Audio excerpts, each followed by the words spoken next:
नमस्कार दोस्तों, आइए सुनते हैं आज की कहानी दामाद या बेटा। जितने पैसे थे माता पिता ने बेटी टिया की शादी में लगा दिए थे, फिर भला बेटे माँ बाप को क्यों रखने लगे। टिया की शादी हुए 5 साल हो गए थे। उसके पति नमन थोड़ा कम बोलते थे पर बड़े सुशील और संस्कारी थे। माता पिता जैसे सास ससुर और एक छोटी सी ननद और एक नन्ही सी परी, भरा पूरा परिवार था। दिन खुशी से बीत रहे थे। आज टिया बीते दिनों को लेकर बैठी थी। कैसे उसके पिताजी ने बिना मांगे 30 लाख रुपए अपने दामाद के नाम कर दिए, जिससे उसकी बेटी खुश रहे। कैसे उसके माता पिता ने बड़ी धूमधाम से उसकी शादी की। बहुत ही आलीशान और खुशी से टिया का विवाह हुआ था। खैर बात ये नहीं थी। बात तो ये थी कि टिया के बड़े भाई ने अपने माता पिता को घर से निकाल दिया था, क्योंकि पैसे तो उनके पास बचे नहीं थे। जितने थे उन्होंने टिया की शादी में लगा दिए थे। फिर भला बच्चे माँ बाप को क्यों रखने लगे। टिया के माता पिता एक मंदिर में रुके थे।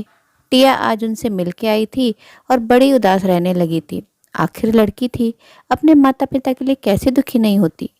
कितने नाजों से पाला था उसके पिताजी ने, बिल्कुल अपनी गुड़िया बनाकर रखा था। आज वही माता पिता मंदिर के किसी कोने में भूखे प्यासे पड़े थे। टिया अपने पति से बात करना चाहती थी। वो अपने माता पिता को घर ले आए, पर वहाँ हिम्मत नहीं कर पा रही थी, क्योंकि उसके पति कम बोलते थे, अधिकतर चुप रहते थे। जैसे तैसे रात हुई और टिया के पति व पूरा परिवार खाने के टेबल पर बैठा था। टिया की आंखें सहमी थी। उसने डरते हुए अपने पति से कहा, सुनिए जी, भैया भाभी ने मम्मी पापा को घर से निकाल दिया है। वो मंदिर में पड़े हैं, आप कहें तो उनको घर ले आऊं। टिया के पति ने कुछ नहीं कहा और खाना खत्म करके अपने कमरे में चला गया। सब लोग अभी तक खाना खा रहे थे, पर टिया के मुख से एक निवाला भी नहीं उतरा था। उसे बस यही चिंता सता रही थी कि अब क्या होगा। उन्होंने भी कुछ नहीं कहा। टिया रुआसी सी आंख लिए सबको खाना परोस रही थी। थोड़ी देर बाद टिया के पति कमरे से बाहर आए और टिया के हाथ में नोटों का बंडल देते हुए कहा, इससे मम्मी डैडी के लिए घर खरीद दो और उनसे कहना वो किसी बात की फिक्र ना करें, मैं हूँ। टिया ने बात काटते हुए कहा, आपके पास इतने पैसे कहाँ से आए जी। टिया के पति ने कहा, ये तुम्हारे पापा के दिए गए ही पैसे हैं, मेरे नहीं थे, इसलिए मैंने हाथ तक नहीं लगाए। वैसे भी उन्होंने ये पैसे मुझे ज़बरदस्ती दिए थे, शायद उनको पता था एक दिन ऐसा आएगा।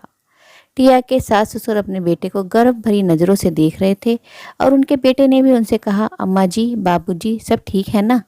उसके अम्मा बाबूजी ने कहा, बड़ा नेक ख्याल है बेटा, हम तुम्हें बचपन से जानते हैं।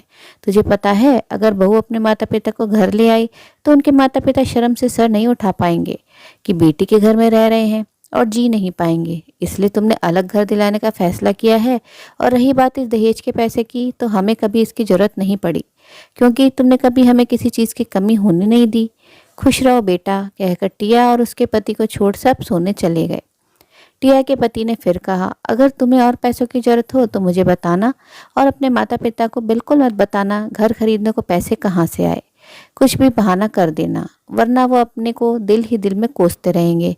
चलो अच्छा, अब मैं सोने जा रहा हूँ, मुझे सुबह दफ्तर जाना है। टिया का पति कमरे में चला गया और टिया खुद को कोसने लगी। मन ही मन न जाने उसने क्या क्या सोच लिया था। मेरे पति ने दहेज के पैसे लिए हैं, क्या वो मदद नहीं करेंगे? करना ही पड़ेगा, वरना मैं भी उनके माँ बाप की सेवा नहीं करूँगी। टिया सब समझ चुकी थी कि उसके पति कम बोलते हैं, पर उससे ज़्यादा कहीं समझते हैं। टिया उठी और अपने पति के पास गई माफ़ी मांगने। उसने अपने पति से सब बता दिया। उसके पति ने कहा, कोई बात नहीं, होता है, तुम्हारी जगह मैं भी होता तो यही सोचता।